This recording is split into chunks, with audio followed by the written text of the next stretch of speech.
जय Hind. Modern history के इससे पिछले सेशन में हमने इंडियन काउंसिल एक्ट ऑफ 1861 तक पढ़ लिया था।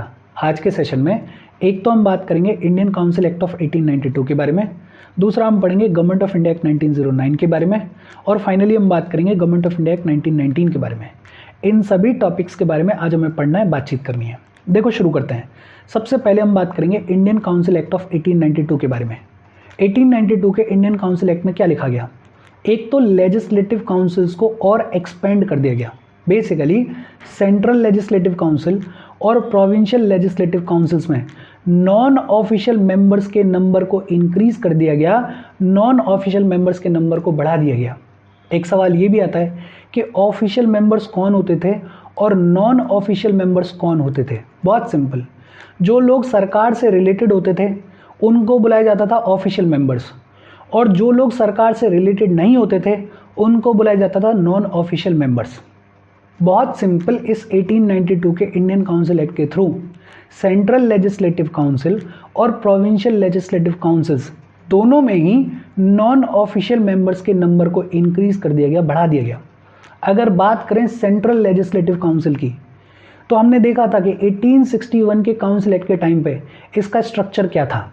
6+1 तो वाइसरॉय की एग्जीक्यूटिव काउंसिल थी, फिर इसमें 6 मेंबर्स पहले से थे, और 1861 के एक्ट के थ्रू बोल दिया गया था कि वाइसरॉय कम से कम 6 मेंबर्स को और ज़्यादा से ज़्यादा 12 मेंबर्स को नॉमिनेट कर सकते हैं।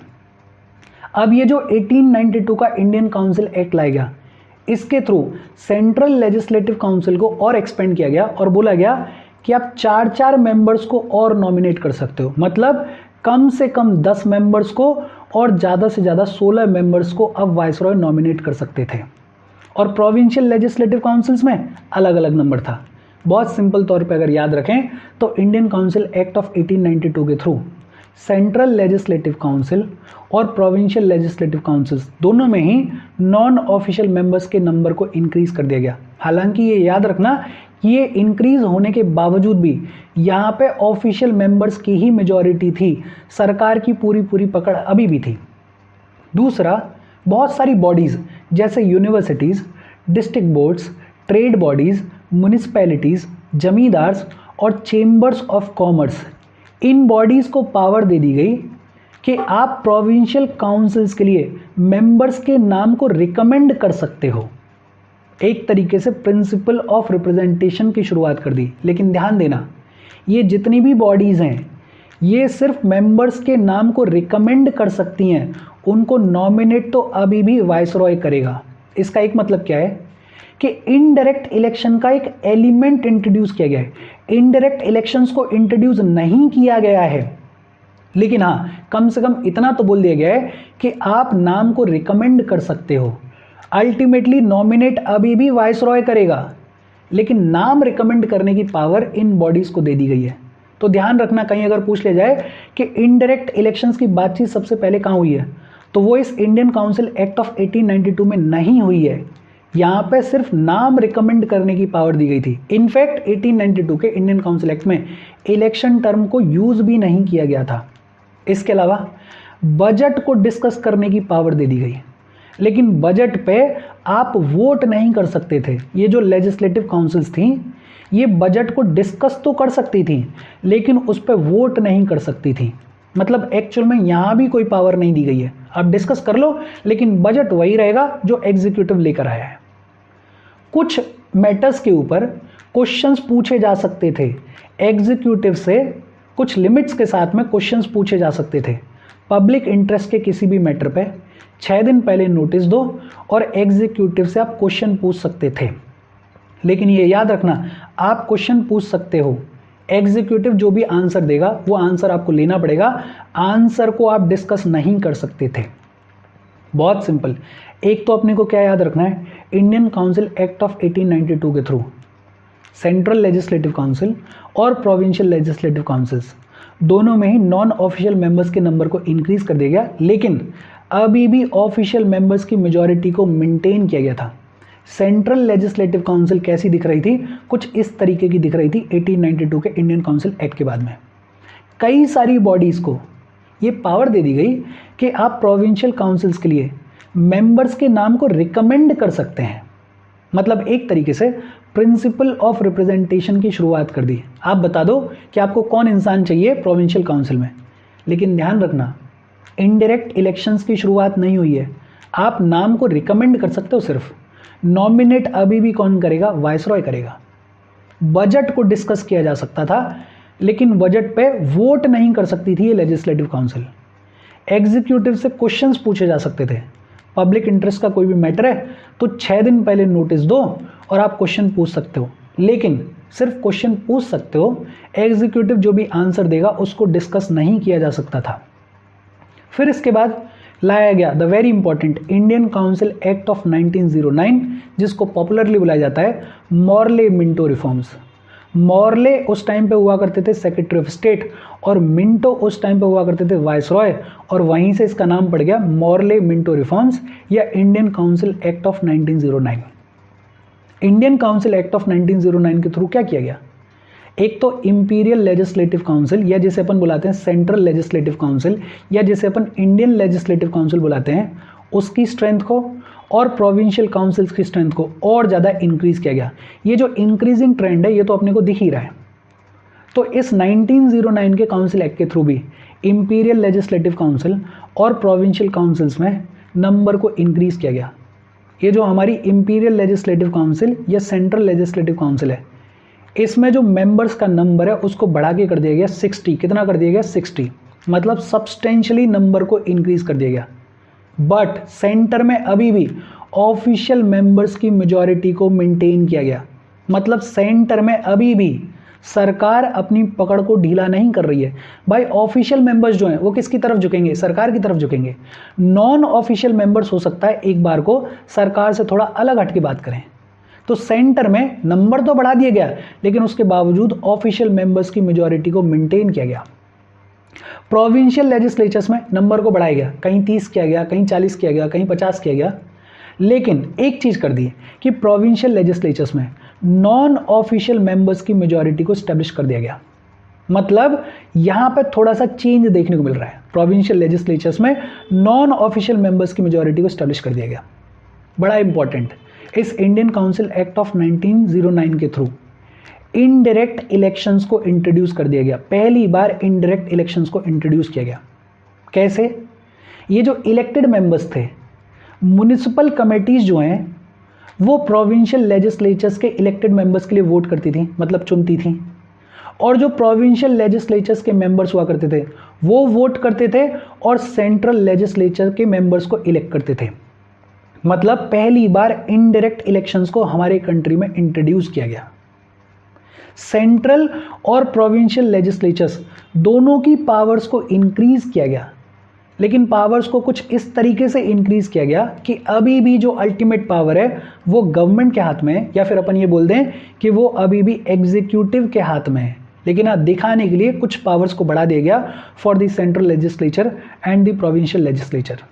बेहद इंपॉर्टेंट चीज कि जो इंडियन काउंसिल एक्ट ऑफ 1909 है, इसके थ्रू मुस्लिम्स को सेपरेट इलेक्टोरेट प्रोवाइड कर दिया गया और यहां से एक्सट्रीम डिवीजन की शुरुआत हो जाएगी। छोटी छोटी चीजें, इनको ध्यान में रखना। फिर इसके अलावा बेहद इंपॉर्टेंट चीज, इंडियन काउंसिल एक्ट ऑफ 1909 के थ्रू वायसरॉय की एग्जीक्यूटिव काउंसिल में पहली बार किसी इंडियन को अपॉइंट किया गया। और पहले इंडियन जिनको वायसरॉय की एग्जीक्यूटिव काउंसिल में अपॉइंट किया गया उनका नाम क्या था, सत्येंद्र प्रसाद सिन्हा। कौन थे, सत्येंद्र प्रसाद सिन्हा। और 1909 के काउंसिल एक्ट के थ्रू सप्लीमेंट्री क्वेश्चंस को भी पूछना अलाउ कर दिया गया। मतलब आप एग्जीक्यूटिव से क्वेश्चन पूछ सकते हो और उसके बाद सप्लीमेंट्री क्वेश्चंस को भी पूछ सकते हो। बेहद इंपॉर्टेंट, 1909 का जो काउंसिल एक्ट है उसमें 2-3 चीजें इंपॉर्टेंट है। एक तो नंबर को एक्सपेंड किया गया है सेंट्रल लेजिस्लेटिव काउंसिल और प्रोविंशियल लेजिस्लेटिव काउंसिल दोनों के लेवल्स पे। इंपॉर्टेंट क्या है कि प्रोविंशियल लेजिस्लेटिव काउंसिल्स में नॉन ऑफिशियल मेंबर्स की मेजॉरिटी को स्टैब्लिश कर दिया गया। जो बेहद इंपॉर्टेंट चीज है वो क्या है, इनडायरेक्ट इलेक्शंस को इंट्रोड्यूस कर दिया गया। पहली बार हमारे कंट्री में इनडायरेक्ट इलेक्शंस को इंट्रोड्यूस किया गया। म्युनिसिपल कमेटीज के जो मेंबर्स थे वो वोट करते थे और प्रोविंशियल लेजिस्लेचर्स के मेंबर्स को इलेक्ट करते थे, और जो प्रोविंशियल लेजिस्लेचर्स के मेंबर्स थे वो वोट करते थे और सेंट्रल लेजिस्लेचर्स के इलेक्टेड मेंबर्स को इलेक्ट करते थे। हालांकि सेंट्रल और प्रोविंशियल लेजिस्लेचर्स दोनों की पावर्स को इंक्रीज तो किया गया, लेकिन अभी भी जो अल्टीमेटली जो रियल पावर है वो गवर्नमेंट के हाथ में, वो एग्जीक्यूटिव के हाथ में है। जो बेहद इंपॉर्टेंट डेवलपमेंट हुआ वो क्या हुआ कि मुस्लिम्स को सेपरेट इलेक्टोरेट्स प्रोवाइड कर दिए गए। एक और इंपॉर्टेंट डेवलपमेंट, पहली बार वाइस रॉय की एग्जीक्यूटिव काउंसिल में किसी इंडियन को अपॉइंट किया गया और वो कौन थे? सत्येंद्र प्रसाद सिन्हा। और इसके अलावा ये जो लेजिस्लेचर्स हैं इनको सप्लीमेंट्री क्वेश्चंस पूछने की परमिशन दे दी गई। अपने शॉर्ट नोट्स बनाना, शॉर्ट नोट्स में इनको लिखना, तभी चीज़ें आपको समझ में आएंगी। अच्छा, हम आगे बढ़ें उससे पहले वीडियो पे लाइक के बटन को दबा दो। लाइक दबाना ज़रूरी है बिकॉज यूट्यूब ऐसे ही फंक्शन करता है। जब आप लाइक का बटन दबाते हो तो यूट्यूब वीडियो को कंसिडर करता है और थोड़ा सा पुश कर देता है, तो लाइक का बटन दबा दो। शेयर कर दो अपने सोशल मीडिया हैंडल्स पे, व्हाट्सएप वगैरह पे अपने फ्रेंड्स को, या जो भी लोग इसमें इंटरेस्टेड हैं, इससे रिलेटेड पढ़ाई कर रहे हैं, उनको शेयर कर दो और चैनल को सब्सक्राइब कर लो। अच्छा, फिर इसके बाद लाया गया गवर्नमेंट ऑफ इंडिया एक्ट 1919 को, जिसको पॉपुलरली बुलाया जाता है मॉन्टेग्यू चेम्सफोर्ड रिफॉर्म्स। मॉन्टेग्यू उस टाइम पे सेक्रेटरी ऑफ स्टेट हुआ करते थे और चेम्सफोर्ड जो हैं वो उस टाइम पे वाइसरॉय हुआ करते थे। गवर्नमेंट ऑफ इंडिया एक्ट 1919 या फिर मॉन्टेग्यू चेम्सफोर्ड रिफॉर्म्स। और इस गवर्नमेंट ऑफ इंडिया एक्ट 1919 के थ्रू क्या किया गया? एक तो सेंटर में बाय कैमरल सिस्टम को इंट्रोड्यूस कर दिया गया और ये अपने आप में इंपॉर्टेंट है। सेंटर में मतलब सेंट्रल लेजिस्लेटिव काउंसिल जो हुआ करती थी हमारी, वहां पे दो हाउसेस बना दिए गए। एक तो अपर हाउस जिसे बुलाया गया काउंसिल ऑफ स्टेट और दूसरा लोअर हाउस जिसे बुलाया गया लेजिस्लेटिव असेंबली। और ये दोनों ही हाउसेज में डायरेक्टली इलेक्टेड मेंबर्स की मेजॉरिटी को स्टैब्लिश किया गया। मतलब डायरेक्ट इलेक्शंस को इंट्रोड्यूस कर दिया गया इस गवर्नमेंट ऑफ इंडिया एक्ट 1919 के थ्रू। एक इंपॉर्टेंट चीज कि सेंट्रल में बाय कैमरल सिस्टम को स्टैब्लिश कर दिया गया, दो हाउसेस बना दिए गए, एक तो काउंसिल ऑफ स्टेट जो कि अपर हाउस था और दूसरा लेजिस्लेटिव असेंबली जो कि लोअर हाउस था। और पहली बार डायरेक्ट इलेक्शंस के सिस्टम को हमारे कंट्री में इंट्रोड्यूस किया गया by this Government of India Act 1919। Provinces में डायरकी को इंट्रोड्यूस कर दिया गया। डायरकी का मतलब कि जो भी सब्जेक्ट्स थे उनको दो कैटेगरीज में डिवाइड कर दिया गया। एक बना दिए गए रिजर्व सब्जेक्ट्स जिनको मॉनिटर करने का काम था गवर्नर्स का, और दूसरे थे ट्रांसफर्ड सब्जेक्ट्स जिनके ऊपर पूरा पूरा अधिकार था मिनिस्टर्स का। मतलब कुछ ऐसी चीजें हैं जो कि मिनिस्टर्स को भी प्रोवाइड कर दी गई इस गवर्नमेंट ऑफ इंडिया एक्ट 1919 के थ्रू। दो इंपॉर्टेंट चीजें, सेंटर में बाय कैमरल सिस्टम को इंट्रोड्यूस कर दिया गया है और प्रोविंसेस में डायरकी को इंट्रोड्यूस कर दिया गया है। हालांकि प्रोविंशियल लेजिस्लेचर्स में अभी भी एक ही हाउस था, दो हाउसेस को स्टैब्लिश नहीं किया गया था। पहली बार प्रोविंशियल बजट और सेंट्रल बजट इन दोनों को अलग अलग किया गया, सेपरेट किया गया, ये भी इंपॉर्टेंट है। हाई कमिश्नर फॉर इंडिया को अपॉइंट करने की शुरुआत कर दी गई इस गवर्नमेंट ऑफ इंडिया एक्ट 1919 के थ्रू। ये जो हाई कमिश्नर ऑफ इंडिया था या फॉर इंडिया था, इसका ऑफिस था लंदन में और इसको 6 साल के लिए अपॉइंट किया जाना था। और इसका काम क्या था? इसका काम था यूरोप में जो भी इंडियंस का ट्रेड है उसको देखना। देखो अब लंदन में दो बॉडीज हो गई, एक तो सेक्रेटरी ऑफ स्टेट पहले से ही बैठा हुआ है लंदन में और दूसरा हाई कमिश्नर फॉर इंडिया भी अपॉइंट किया गया है। इसका भी ऑफिस कहाँ पर है? लंदन में है। मतलब सेक्रेटरी ऑफ स्टेट का कुछ कामकाज जो है वो अब हाई कमिश्नर फॉर इंडिया करेगा। एक और इंपॉर्टेंट डेवलपमेंट हुआ, सेक्रेटरी ऑफ स्टेट का जो भी सैलरी वगैरह है वो अब ब्रिटिशर्स अपने एक्सचेकर से पे करेंगे। ब्रिटिश गवर्नमेंट अपने एक्सचेकर से पे करेगी। 1793 में बोला गया था कि जो भी लंदन में बैठे हुए ऑफिसेज हैं जो कि काम कर रहे हैं, जो कि कामकाज को देख रहे हैं इंडिया के को, उनको इंडियन रेवेन्यू से पेमेंट किया जाएगा। लेकिन यहाँ पे ये जो 1793 में गड़बड़ की गई थी, इसको रिफॉर्म किया गया और बोला गया कि सेक्रेटरी ऑफ स्टेट जो कि लंदन में बैठा हुआ है उसका जो सैलरी वगैरह है उस सब का पेमेंट कहाँ से होगा? वो ब्रिटिश एक्सचेकर से होगा। सेपरेट इलेक्टोरेट्स को और एक्सटेंड कर दिया गया। भाई मुस्लिम्स को तो 1909 में ही दे दिया गया था, अब सिख लोगों को दे दिया गया, क्रिश्चियंस को दे दिया गया और एंग्लो इंडियंस को भी दे दिया गया। ये जो 1919 का गवर्नमेंट ऑफ इंडिया एक्ट है, इसके थ्रू सब्जेक्ट्स को दो लिस्ट में डिवाइड कर दिया गया। एक लिस्ट थी सेंट्रल लिस्ट और दूसरी थी प्रोविंशियल लिस्ट। लेजिस्लेचर्स को परमिशन दे दी गई कि वो क्वेश्चंस पूछ सकते हैं, वो सप्लीमेंट्रीज पूछ सकते हैं। ये तो पहले से ही थी परमिशन, 1909 में दे दी गई थी। वो एडजॉर्नमेंट मोशन को भी पास कर सकते हैं और वो बजट के 25% हिस्से को वोट भी कर सकते हैं। बजट को डिस्कस करने की पावर पहले ही मिल गई थी, अब बजट के 25% हिस्से को वोट भी कर सकते थे लेजिस्लेचर्स। तो ये अपने आप में थोड़ी इंप्रूवमेंट है।